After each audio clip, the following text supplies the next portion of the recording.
Discipline is the bridge between goals and achievements. This simple truth echoes quietly through generations, yet its real meaning often unfolds in the stories woven into the fabric of everyday life. In a humble fishing village, cradled by the vast embrace of the sea and the rhythmic song of tides, lived a man whose steadfast discipline changed not only his own destiny, but the fortune of his entire village. His name was Elias, a fisherman by birth and by choice.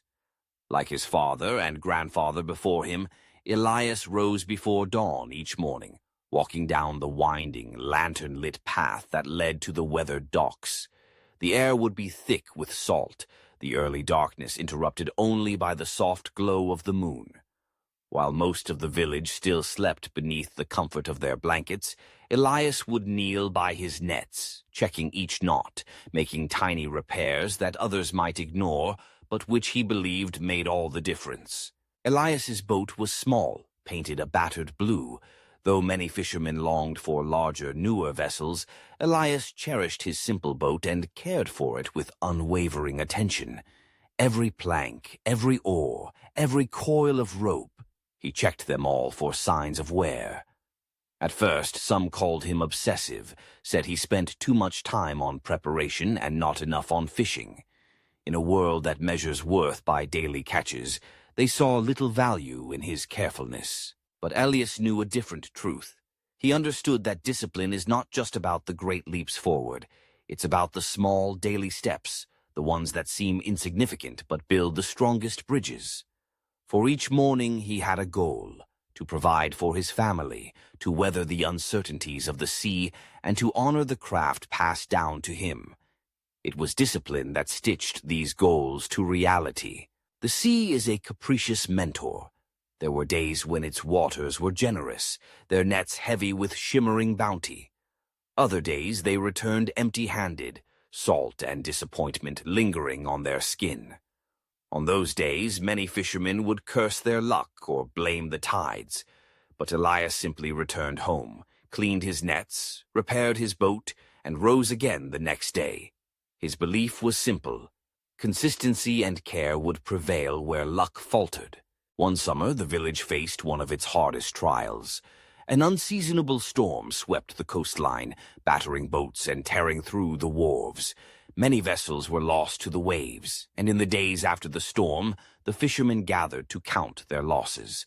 Boats that had been hurriedly patched and seldom inspected now lay in pieces scattered on the shore. There, among the wreckage, stood Elias's small blue boat. Battered but unbroken, its seams still strong, its oars still serviceable. With so many boats gone, the village's lifeline seemed severed. The people grew anxious, their stores depleting. When Elias saw despair spread among his neighbors, he remembered his father's words: "Discipline is the bridge between hope and reality." So he offered to share his boat. Each night, by lamplight, he and his neighbors mended the nets together, repairing what they could.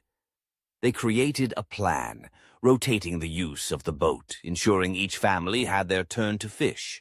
The days that followed demanded sacrifice. Elias rowed out longer, rising even earlier and returning late.